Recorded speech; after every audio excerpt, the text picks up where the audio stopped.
de louer le label à 50 ans cette année et répond plus que jamais à l'idée d'origine des éleveurs. Ils avaient décidé de s'associer pour faire face à l'invasion des poulets industriels. À l'époque, ils étaient une dizaine. Ils sont aujourd'hui plus d'un millier. Laurence de Cher, Frédéric Faure. Le jour est à peine levé et les poulets prennent déjà la poudre d'escampette. Direction le bocage de la Sarthe pour aller gambader et picorer. D'ici quelques jours, ces poulets seront suffisamment gros, 84 jours minimum, avant de partir à l'abattoir. Mais aujourd'hui, c'est la visite du vétérinaire pour un contrôle de l'élevage. Je vais attraper un poulet là parce que je voudrais voir un petit peu leur état d'engraissement, parce qu'ils vont être en finition, en phase d'engraissement. Depuis 15 ans, cet éleveur n'a pas utilisé d'antibiotiques. Objectif, les éviter grâce à d'autres moyens. Mais on a l'habitude en fait d'utiliser surtout les médecines douces. Alors j'ai l'habitude d'utiliser la phytothérapie. J'ai quelques plantes qui marchent très très bien, en particulier de l'huile essentielle d'eucalyptus, de boldo, des choses comme ça. Et puis un petit peu d'homéopathie. On a quelques spécialités, on va dire, qu'on a mis au point depuis quelques années qui marchent très bien. Côté alimentation, tout transite ici. 80% de céréales et 20% de soja, colza ou autres minéraux et vitamines. Quand les céréales arrivent par camion à la coopérative, elles sont systématiquement testées. Contrôle de qualité et d'absence d'OGM. Tous les ans, une quarantaine de camions sont refusés et repartent à l'expéditeur si elles ne conviennent pas à l'alimentation de nos volailles sur nos critères. Donc nos critères, c'est les mycotoxines, c'est la qualité technique des céréales, donc savoir s'il y a des insectes ou non, mais c'est aussi évidemment l'absence totale d'OGM. Dans le village de Loué, il y a 50 ans, quelques éleveurs, comme Paul Cimier, se sont associés pour survivre face à la concurrence du poulet industriel. Son marché, chaque mardi, est animé par la présence de très nombreux acheteurs, venus non seulement de la région, mais aussi de toute la France et même de l'étranger.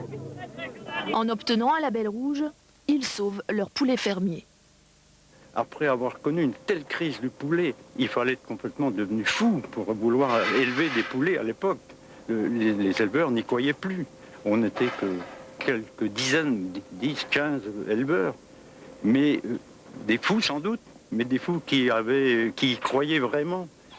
Produire de l'énergie solaire et éolienne, c'est l'objectif de demain pour ces éleveurs. Aujourd'hui, ils sont plus d'1 millier dans la région et se lancent dans le développement durable. Très joli chien. La truffe, justement, risque-t-elle de souffrir de réchauffement climatique? Enfin, la truffe, le champignon, pas celle du chien. C'est la question très sérieuse que se posent les trufficulteurs. La sécheresse serait l'ennemi principal du développement de la truffe, comme le montre ce reportage tourné entre Carpentras et Gordes avec Yannick Aroussi et Benoît Jourdan. Regarde ce que c'est ça. Ça, c'est Tuber melanosporum, le diamant noir. La trouver comme ici en pleine nature au pied d'un chêne relève désormais de l'exploit en Provence, la principale région productrice. Le réchauffement climatique a aussi une influence sur la truffe noire. On reste 4-5 mois sans avoir une pluie. Et puis il y a un beau jour, vous avez 35 degrés qui vont rester avec le Mistral pendant 15 jours. Ce qui fait que l'avenir de la truffe ici dans la région, à mon avis, elle est en péril. Une production en baisse ce matin-là au marché de Carpentras. À peine plus d'une centaine de kilos sont proposés. Prix moyen, 650 €. Elles se font plus petites, hein, les truffes maintenant. Hein. Pourtant, les trufficulteurs continuent à y croire. Mais j'en plante toujours, mais bon, on a espoir. Mais il faut les plantations. Et voilà. Et avoir de l'eau, pouvoir irriguer. Ces deux chercheurs arrivent tout droit de Nouvelle-Zélande. Une centaine de truffières ont été plantées là-bas, mais comme ici, la truffe garde ses mystères. L'irrigation, c'est quasi systématique, sans vraiment connaître comment bien irriguer en fait. Il y a encore beaucoup à comprendre du cycle de vie de la truffe. Les plantations de chênes truffiers, 16 000 hectares depuis 30 ans, sont la seule perspective d'avenir. C'est la conviction du maire de Ménherbe, à l'initiative de cette première en France, une truffière municipale. Il est important de continuer à espérer, à croire dans une production. Celle-ci est à mon avis recherchée dans le monde entier. En 1892, la France produisait 2000 tonnes de truffes, à peine une quarantaine aujourd'hui.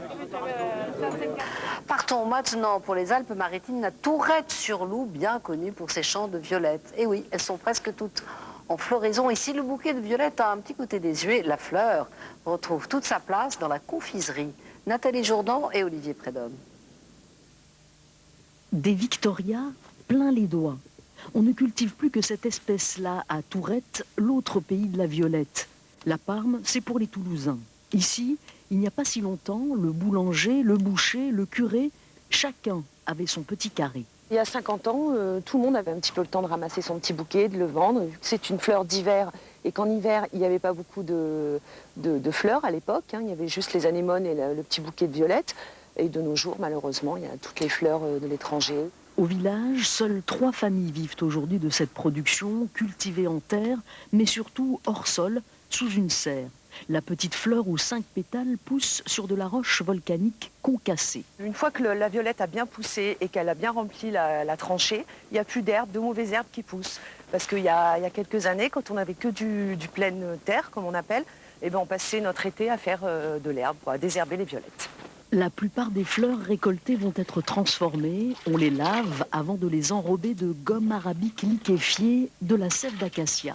Comme vous enrobez votre vinaigrette autour de la salade, eh bien moi je mets la gomme arabique autour des fleurs de violette pour que le sucre, après, quand on va les projeter dans le sucre glace qui est à côté, vienne bien se coller dessus. Petite pluie de fleurs avant la panure. Donc là, le but, c'est d'essayer de garder le plus possible la fleur entière. Tamisage, puis séchage pendant une semaine. Les fleurs cristallisées finissent empaquetées. Un bouquet garni de gourmandises expédié dans la France entière. Mais là où la violette Made in Tourette a le plus d'adeptes, c'est à Toulouse.